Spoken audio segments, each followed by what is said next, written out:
നമസ്കാരം. എല്ലാ UK മലയാളികൾക്കും ഗുഡ് മോർണിംഗ് യുകെയുടെ മോർണിംഗ് ന്യൂസിലേക്ക് സ്വാഗതം.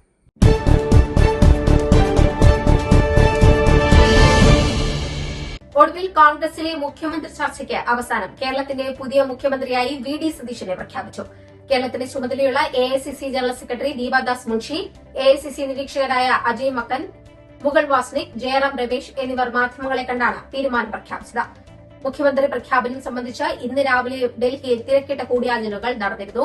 രാഹുൽ ഗാന്ധിയുടെ വസതിയിലും മല്ലികാർജ്ജുൻ ഖാർഗെയുടെ വസതിയിലുമായിരുന്നു കൂടിക്കാഴ്ചകൾ നടന്നത്. പ്രിയങ്കയും KC വേണുഗോപാലുമായുമായിരുന്നു രാഹുലിന്റെ കൂടിക്കാഴ്ച. AICC general secretary Deepa Das Munshi, AICC നിരീക്ഷകരുടെ ചുമതലയുള്ള അജയ് മക്കൻ, മുകുൾ വാസ്നിക് എന്നിവരും ജയറാം രമേശുമായും ഖാർഗെയുടെ കൂടിക്കാഴ്ച നടന്നിരുന്നു. ഇതിനുശേഷമായിരുന്നു മാധ്യമങ്ങളെ കാണുമെന്ന് നേതാക്കൾ പ്രഖ്യാപിച്ചത്. ഇതിനിടെ രമേശ് ചെന്നിത്തലയെയും VD സതീശനെയും രാഹുൽ ഗാന്ധി ഫോണിൽ വിളിച്ച് സംസാരിച്ചിരുന്നു. പ്രധാനമന്ത്രി കെയർ സ്റ്റാമർ നേരിടുന്ന രാഷ്ട്രീയ പ്രതിസന്ധി കൂടുതൽ രൂക്ഷമാകുന്നതിനിടെ ആരോഗ്യമന്ത്രി വെസ് സ്ട്രീറ്റിംഗ് രാജിവെക്കാൻ തയ്യാറെടുക്കുന്നതായി റിപ്പോർട്ട്. വെസ് സ്ട്രീറ്റിംഗ് ഇന്ന് തന്നെ രാജിവെച്ച നേതൃത്വ മത്സരം ആരംഭിക്കാൻ സാധ്യതയുണ്ടെന്നതാണ് ദി ടൈംസ് റിപ്പോർട്ട് ചെയ്യുന്നത്. ഇത് സ്റ്റാമറിനെതിരെ ഔദ്യോഗിക നേതൃത്വ മത്സരം തുടങ്ങാനുള്ള നീക്കമായേക്കാമെന്നാണ് രാഷ്ട്രീയ വൃത്തങ്ങൾ വിലയിരുത്തുന്നത്. കഴിഞ്ഞ ആഴ്ച നടന്ന പ്രാദേശിക തിരഞ്ഞെടുപ്പുകളിൽ ലേബർ പാർട്ടിക്ക് നേരിട്ട വലിയ തിരിച്ചടിക്ക് പിന്നാലെ സ്റ്റാമർ രാജിവെക്കണമെന്നാവശ്യപ്പെട്ട നിരവധി MPമാർ രംഗത്തെത്തിയിരുന്നു. രാഷ്ട്രീയ അനിശ്ചിതത്വം സാമ്പത്തിക മേഖലയിലും ആശങ്ക സൃഷ്ടിക്കുന്നതായി വിലയിരുത്തപ്പെടുന്നുണ്ട്. ഇതിനിടെ സ്ട്രീറ്റിംഗ് തന്റെ സോഷ്യൽ മീഡിയ പ്ലാറ്റ്ഫോമായ എക്സിൽ NHS കാത്തിരിപ്പ് പട്ടിക കുറിച്ചു. നേട്ടങ്ങളെക്കുറിച്ച് പോസ്റ്റ് ചെയ്തിട്ടുണ്ട്. ഒരുപാട് കാര്യങ്ങൾ പൂർത്തിയായി, ഇനി ചെയ്യാനുള്ളതും ഏറെ എന്നാണ് അദ്ദേഹം കുറിച്ചത്. എന്നാൽ നേതൃത്വ മത്സര റിപ്പോർട്ടിനെ കുറിച്ച് അദ്ദേഹം നേരിട്ട് പ്രതികരിച്ചിട്ടില്ല.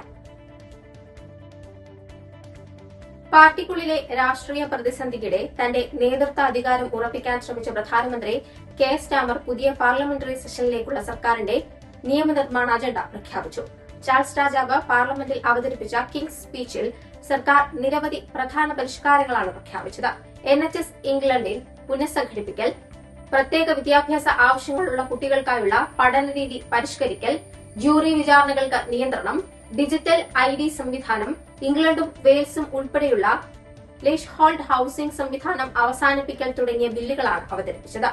സാമൂഹ്യ ഭവനങ്ങളുടെ എണ്ണം വർദ്ധിപ്പിക്കൽ, ഇംഗ്ലണ്ടിൽ ആളുകൾക്ക് സ്വന്തം സോഷ്യൽ ഹൌസുകൾ വാങ്ങാനുള്ള അവകാശം നിയന്ത്രിക്കുന്ന ബിൽ ഉടൻ കൊണ്ടുവരുമെന്നും പ്രധാനമന്ത്രി അറിയിച്ചു. പുതിയ നിയമപ്രകാരം 35 വർഷത്തേക്ക് സാമൂഹ്യ ഭവനങ്ങൾക്ക് റൈറ്റ് ടു ബൈ പദ്ധതിയിൽ നിന്ന് ഒഴിവാക്കും. കൂടാതെ 10 വർഷമായി അവിടെ താമസിച്ച വാടക അടച്ചവർക്ക് മാത്രമേ സ്വന്തമാക്കാൻ അർഹതയുണ്ടാകൂ. ബ്രിട്ടനെ കൂടുതൽ ശക്തവും നീതിപൂർണവുമായ രാജ്യമാക്കാൻ തൊഴിലാളികൾക്ക് കൂടുതൽ അധികാരം നൽകുന്ന അടിയന്തര പരിഷ്കാരങ്ങളാണ് സർക്കാർ നടപ്പിലാക്കുന്നതെന്ന് പാർലമെന്റിൽ സ്റ്റാമർ പറഞ്ഞു. എന്നാൽ സർക്കാർ പദ്ധതികളിൽ ചില്ലത്തിനെതിരെ ലേബർ പാർട്ടി MPമാരിൽ നിന്ന് തന്നെ വിമർശനം ഉയർന്നുണ്ട്. വർദ്ധിക്കുന്നത് ആശങ്കയുണ്ടാക്കുന്ന സാഹചര്യമാണെന്ന് മുന്നറിയിപ്പ് നൽകി ഹാരി രാജകുമാരൻ. ന്യൂ സ്റ്റാറ്റ്സ്മാനിൽ പ്രസിദ്ധീകരിച്ച my fears of A divided kingdom എന്ന ലേഖനത്തിലാണ് ഡ്യൂക്ക് ഓഫ് സെസെക്സ് തന്റെ ആശങ്ക പങ്കുവച്ചത്. കഴിഞ്ഞ മാസങ്ങളിലായി ബ്രിട്ടനിൽ സിനഗോഗുകൾക്കും മറ്റ് യഹൂദ കേന്ദ്രങ്ങൾക്കും നേരെ നിരവധി ആക്രമണങ്ങൾ നടന്നിരുന്നു. ഏപ്രിൽ 29-ന് ലണ്ടനിലെ ഗോൾഡേഴ്സ് ഗ്രീൻ പ്രദേശത്ത് 2 യഹൂദ പുരുഷന്മാർക്ക് കുത്തേറ്റ സംഭവം വലിയ ആശങ്കയുണ്ടാക്കിയിരുന്നു. മനുഷ്യരെ അവരെ ആരാണെന്നതിന്റെ പേരിലോ അവർ വിശ്വസിക്കുന്നതിന്റെ പേരിലോ വെറുക്കുന്നത് പ്രതിഷേധമല്ല, അത് മുൻവിധിയാണെന്ന് ഹാരി ലേഖനത്തിൽ വ്യക്തമാക്കി. മൌനം പാലിക്കുന്നത് വിദ്വേഷവും തീവ്രവാദവും വളരാൻ ഇടയാക്കുമെന്നതിനാലാണ് താൻ പ്രതികരിക്കുന്നതെന്നും അദ്ദേഹം കൂട്ടിച്ചേർത്തു. ലേഖനത്തിൽ ഇസ്രായേലിന്റെ പേര് പേരിട്ട് പരാമർശിച്ചിട്ടില്ല. എന്നാൽ രാജ്യങ്ങൾ ഉത്തരവാദിത്തമില്ലാതെ പ്രവർത്തിക്കുമ്പോൾ അവരെ വിമർശിക്കുന്നത് ജനാധിപത്യത്തിൽ അനിവാര്യമാണ്. എന്നാൽ ആ വിമർശനം ഒരു സമൂഹത്തെയോ മതവിഭാഗത്തെയോ ലക്ഷ്യമാക്കുന്നതല്ലെന്നും അദ്ദേഹം ചൂണ്ടിക്കാട്ടി. പാർലമെന്ററി ചട്ടങ്ങൾ ലംഘിച്ചോ എന്ന് അന്വേഷിക്കാൻ ബ്രിട്ടന്റെ പാർലമെന്ററി സ്റ്റാൻഡേർഡ്സ് കമ്മീഷണർ അന്വേഷണം ആരംഭിച്ചതായി റിപ്പോർട്ട്. 5 ബില്യൺ പൗണ്ടിന്റെ സമ്മാനം സ്വീകരിച്ചിട്ടും അത് ഔദ്യോഗികമായി പ്രഖ്യാപിച്ചില്ലെന്ന ആരോപണമാണ് ഇദ്ദേഹത്തിനെതിരെ ഉയർന്നിരുന്നത്. പ്രമുഖ വ്യവസായിയും റിഫോം UK പിന്തുണക്കാരനുമായ ക്രിസ്റ്റഫർ ഹാർബോർഡൻ നൽകിയ സാമ്പത്തിക സഹായം MPമാരുടെ താൽപര്യ രജിസ്റ്ററിൽ രേഖപ്പെടുത്തിയിട്ടില്ലെന്നാണ് ആരോപണം. എന്നാൽ താൻ MP ആകുന്നതിന് മുമ്പാണ് ഈ സമ്മാനം ലഭിച്ചതെന്നും അതിനാൽ അത് പ്രഖ്യാപിക്കേണ്ട ബാധ്യത തനിക്ക് ഇല്ലായിരുന്നു എന്നാണ് ഫാരേജ് പ്രതികരിച്ചത്. ഫാരേജിനെതിരെ അന്വേഷണം ആവശ്യപ്പെട്ട് കൺസർവേറ്റീവ് പാർട്ടി പാർലമെന്റിന്റെ മാനദണ്ഡ നിരീക്ഷണ സമിതിക്ക് കത്ത് നൽകിയിരുന്നു. തുടർന്ന് പെരുമാറ്റച്ചട്ടം ലംഘിച്ചോ എന്ന് പരിശോധിക്കുന്നതിനാണ് ഹൌസ് ഓഫ് കോമൺസ് അന്വേഷണം ആരംഭിച്ചിട്ടുള്ളത്. മെയ് 16 ശനിയാഴ്ച ലണ്ടനിൽ നടക്കുന്ന 2 വലിയ പ്രതിഷേധങ്ങൾക്കിടെ അക്രമവും വിദ്വേഷ പ്രസംഗവുമായി ബന്ധപ്പെട്ട കുറ്റകൃത്യങ്ങൾ ഉണ്ടാകാൻ സാധ്യതയുണ്ടെന്ന് മെട്രോപൊളിറ്റൻ പോലീസ് മുന്നറിയിപ്പ് നൽകി. സാഹചര്യം നിയന്ത്രിക്കാൻ 4000-ത്തിലധികം പോലീസുകാരെ വിന്യസിക്കാനാണ് തീരുമാനം. ഇത് അടുത്ത കാലത്തെ ഏറ്റവും വലിയ പോലീസ് വിന്യാസങ്ങളിൽ ഒന്നായിരിക്കുമെന്നാണ് വിലയിരുത്തൽ.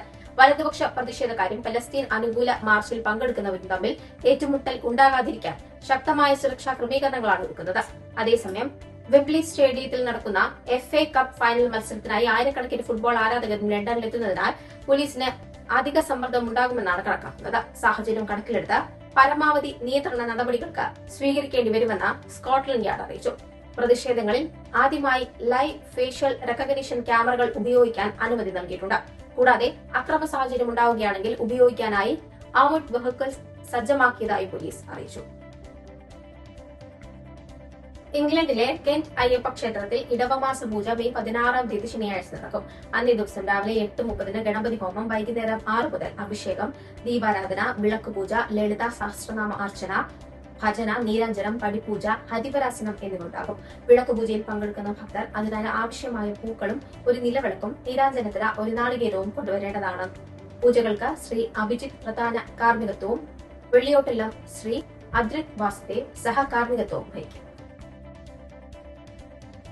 ഇംഗ്ലണ്ടിലെ നസ്രൈൻ എന്ന വിഖ്യാതമായ പ്രമുഖ മരിയൻ പുണ്യകേന്ദ്രമായ വാസ്ലിംഗ്ഹാമിൽ ഗ്രേറ്റ് ബ്രിട്ടൻ സീറോ മലബാർ എപ്പാർക്കിയുടെ നേതൃത്വത്തിൽ നടത്തുന്ന മരിയൻ തീർത്ഥാടനം ജൂലൈ 18 ശനിയാഴ്ച ഭക്തി നിർഭരം കൊണ്ടാടും. എപ്പാർക്കിയുടെ അധ്യക്ഷൻ മാർ ജോസഫ് സ്രാമ്പിക്കൽ നയിക്കുന്ന തീർത്ഥാടനത്തിന് കേംബ്രിഡ്ജ് മേഖല Syro Malabar director father Jinu മുടുനടക്കിലിന്റെ നേതൃത്വത്തിൽ കേംബ്രിഡ്ജ് റീജിയണിലെ വിശ്വാസ സമൂഹമായിരിക്കും ആതിഥേയത്വം വഹിക്കുക. മെയ് 18 രാവിലെ 9 മണിയോടെ ആരംഭിക്കുന്ന പരിശുദ്ധ ജപമാല സമർപ്പണത്തോടെയാണ് വാസ്ലിംഗ്ഹാം തീർത്ഥാടന തിരുനാൾ ആരംഭിക്കുക. ശുശ്രൂഷകളിൽ മാർ ജോസഫ് സ്രാമ്പിക്കൽ മുഖ്യ കാർമ്മികത്വം വഹിക്കും. സമൂഹ ദിവ്യബലിക്ക് ശേഷം തിരുനാൾ ആഘോഷങ്ങളുടെ തീർത്ഥാടന തിരുകർപ്പങ്ങൾ സമാപിക്കും. കൊൽക്കത്ത നൈറ്റ് റൈഡേഴ്സിനെ 6 വിക്കറ്റിന് തകർത്ത റോയൽ ചാലഞ്ചേഴ്സ് ബംഗളൂരു 16 പോയിന്റുമായി പ്ലേ ഓഫിനരികിലെത്തി.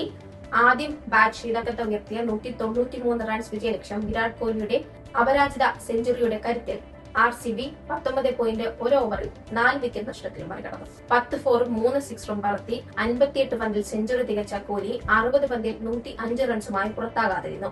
11 ഫോറും 3 സിക്സറും അടങ്ങുന്നതാണ് കോഹ്ലിയുടെ ഇന്നിംഗ്സ്. ഇതോടെ ഇന്നത്തെ വാർത്താ ബുള്ളറ്റിൻ അവസാനിക്കുന്നു. നന്ദി, നമസ്കാരം.